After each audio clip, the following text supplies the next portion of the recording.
Hello, everyone. I'm Michelle Gooch with Plaid for Women, and I'm here with Rebecca Liston, and we are going to learn some things about her today. I'm excited to ask her a few questions. Rebecca, thanks for being here. Thank you for Rebecca, having me. you are welcome. Rebecca is what I would call a business coach. Is that what you would call yourself, Rebecca? I think so. Fairly accurate assessment. Okay.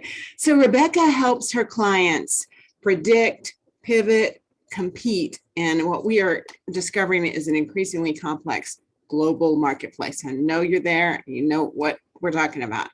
So her clients quickly uncover the root of their challenges and know the actions to take to overcome them, actions that feel right for them, for their team, for their customers. Rebecca is a 6-time nominee for the RBC Canadian Women Entrepreneur Award. That helps you understand. She's coming to us today from Canada. Rebecca combines business strategy with intuition, giving her clients the edge on forward thinking, elegant answers to the most complicated problems.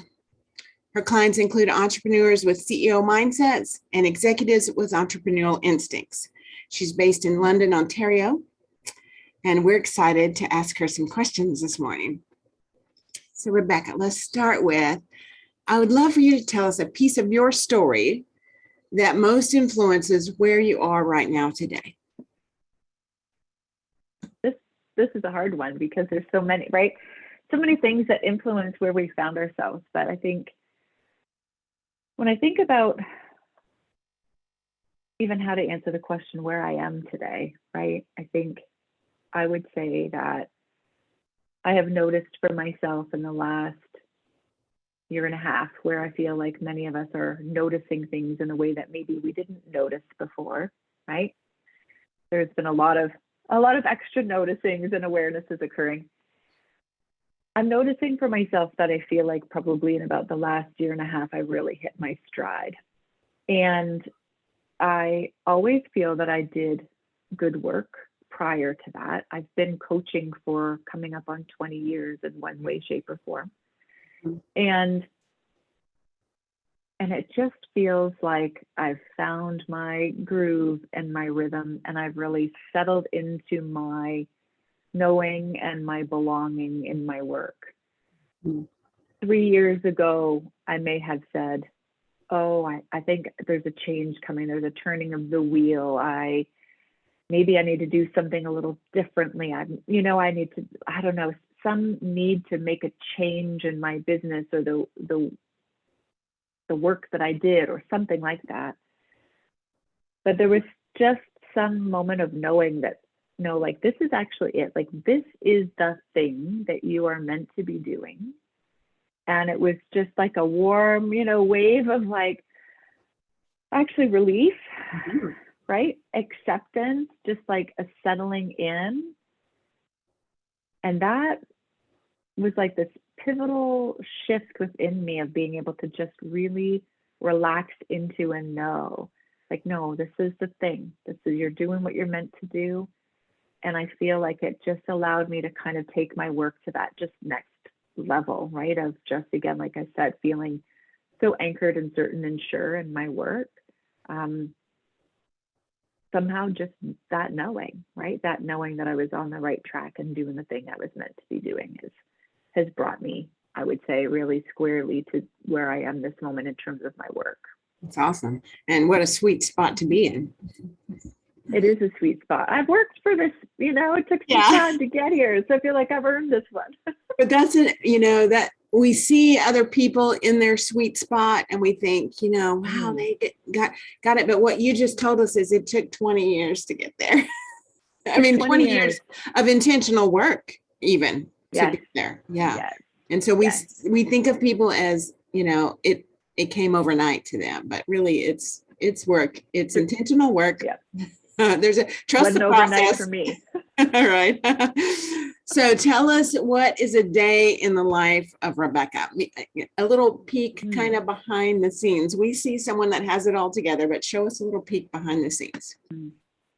Well, I'm a mama, and for many, many years was a single mom. So I have 2 daughters, 16 and almost 12.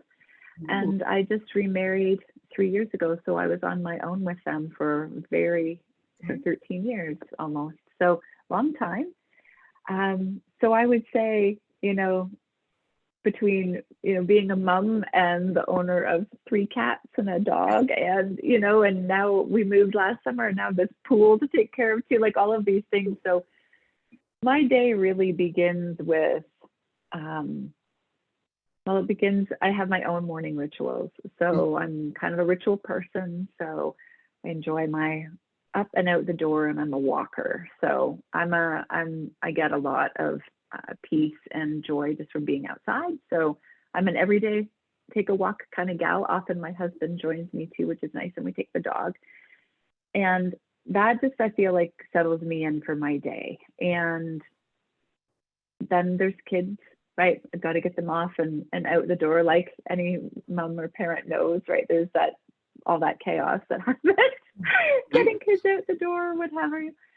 And then my days are actually really quite structured. I enjoy structure. I feel that it gives me freedom, which sometimes feels like an oxymoron for people, but to me, structure actually creates freedom, because I know like what I'm anticipating throughout my day. So my schedule is actually fairly, some people, of course, I'm sure would think it's very rigid, but for me, I just think of it as structure, and it keeps my systems in place. So certain times of day that I meet with clients, and certain times of day that we have team meetings, and certain times of day that I have breaks.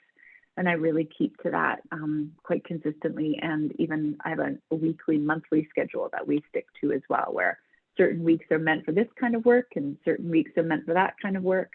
And I build a lot of time in for taking care of, things that I need to take care of, writing that I want to do. I'm really aware of the different ways that my brain works and how I show up and function. So some mornings I don't want to talk to people at all, because I need to be, to nurture my inner introvert, right? And I need to be quiet, and I need to write, and I need to create. So I'm very intentional with my scheduling. And then here, evenings are about sitting by the pool in the good weather, or snuggling on the couch in front of the fire with a book in the winter. So we try to have a very quiet evening time. That's my recharge time. So that's my day. What I hear is a lot of peace. I mean, you put the structure in to keep the chaos at bay, and then you provide yourself these peaceful places. I love that. And that's, again, we talked about a while ago, intention. You have to be intentional. Yeah. Absolutely. And it took me a long time to figure out the right rhythm for me. And it's changed as my children have changed in their ages too, right? There was, they needed me a lot more when they were 3 in terms of getting ready for school. So that chaos is still there, but it's less, or it's a shorter period of time, because they're getting themselves dressed and up and, for the most part, at the door. So it's shifted and changed a little bit, but the idea, the concepts and the flow of it have stayed the same, consistently, I would say. Thanks. That's a great peek into your world. I love that. Now, for those of you who are listening to this, I'm just going to give you a little point of reference. We are recording this in the middle of September. I'm in Texas, and our high today is 88 degrees, and we are elated about it. I mean, it's like, woohoo, it's not in the 90s today. We feel fall. We're so excited. Rebecca is in Canada, as I mentioned. Her high today is probably going to be around 77, and they're like, woohoo, it's not too cold yet. What a beautiful autumn.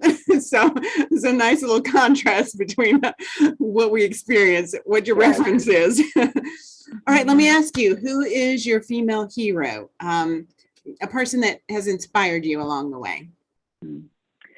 I may have told you this already, Michelle, so you may know this story, but I keep a picture of Ruby Bridges in my office. And it's a picture, it's an iconic photograph of wee Ruby on the stairs of the school, and she's walking down, and she's surrounded by federal marshals on her way out of school, and she's, 6 years old.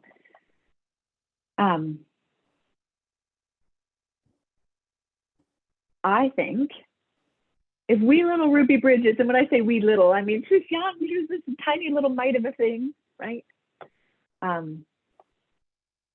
She had to walk to school every day surrounded by federal marshals with her mother in order to have some semblance of safety. I think, you know, she could do that at that age. There's really not much any of us can't muster, right? Like that.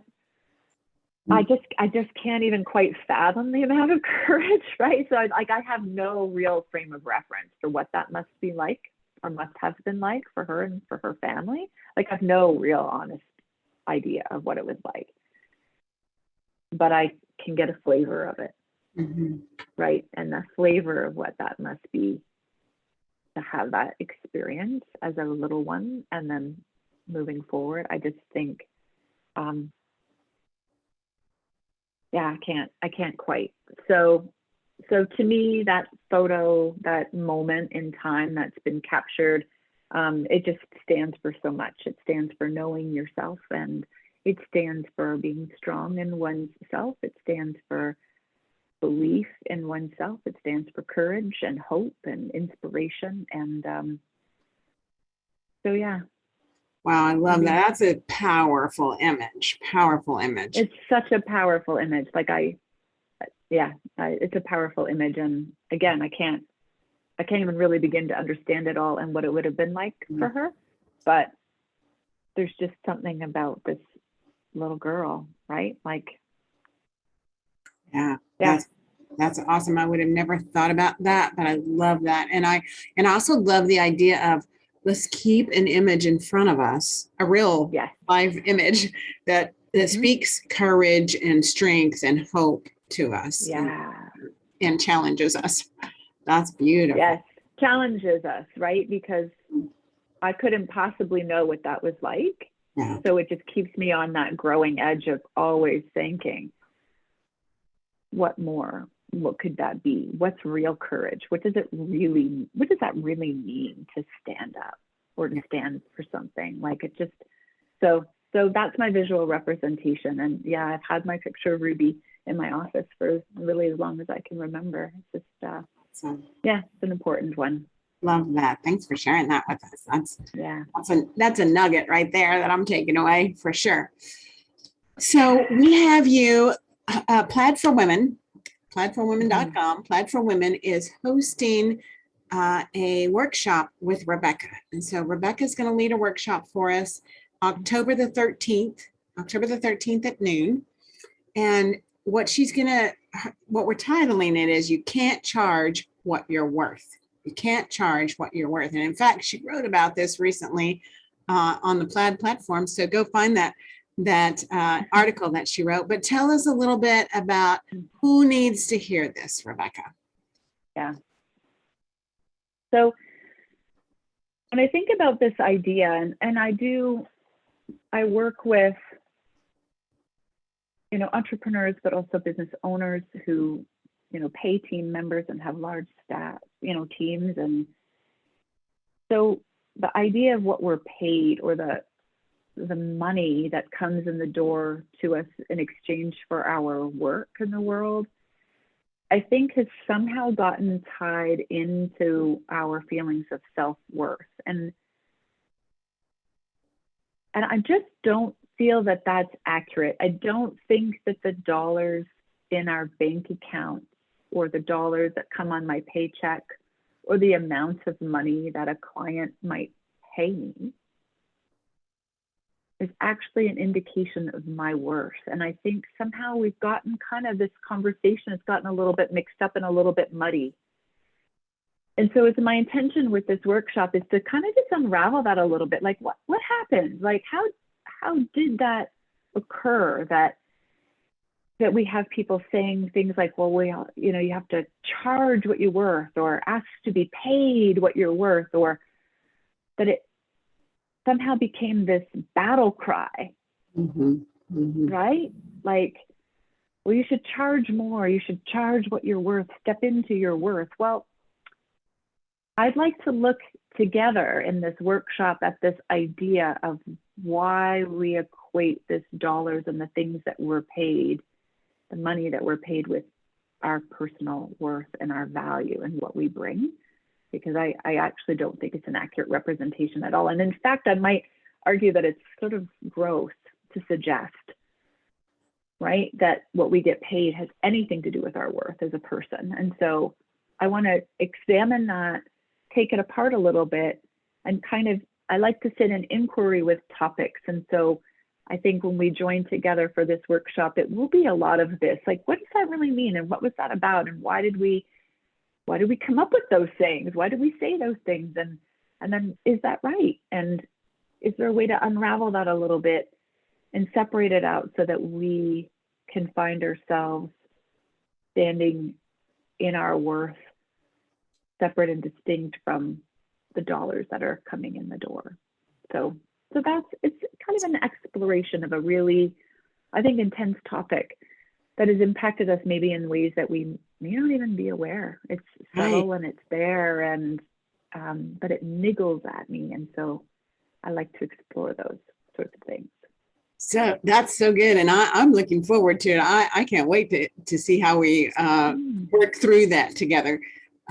So anybody really, so obviously if you're an entrepreneur and you've heard people say you need to charge what you're worth, if you're a business owner, if you are receiving a paycheck, if your paycheck somehow equals your worth, those are all people that will benefit from being present at this workshop. This is a virtual workshop. It's going to take place October the 13th at noon. We can get you the link. It is free. Plaid for Women is hosting it. And so we look forward to you coming and helping us unpack all of this. It's interesting that we started that phrase, charge what you're worth, in order for you to get in touch with your value. But now it's become equal to our worth.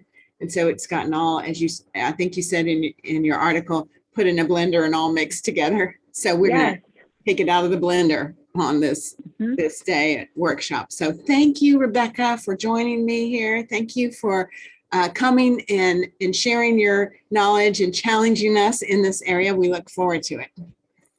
Thanks, Michelle. I'm looking forward to it too. We'll see you October 13th. Bye now.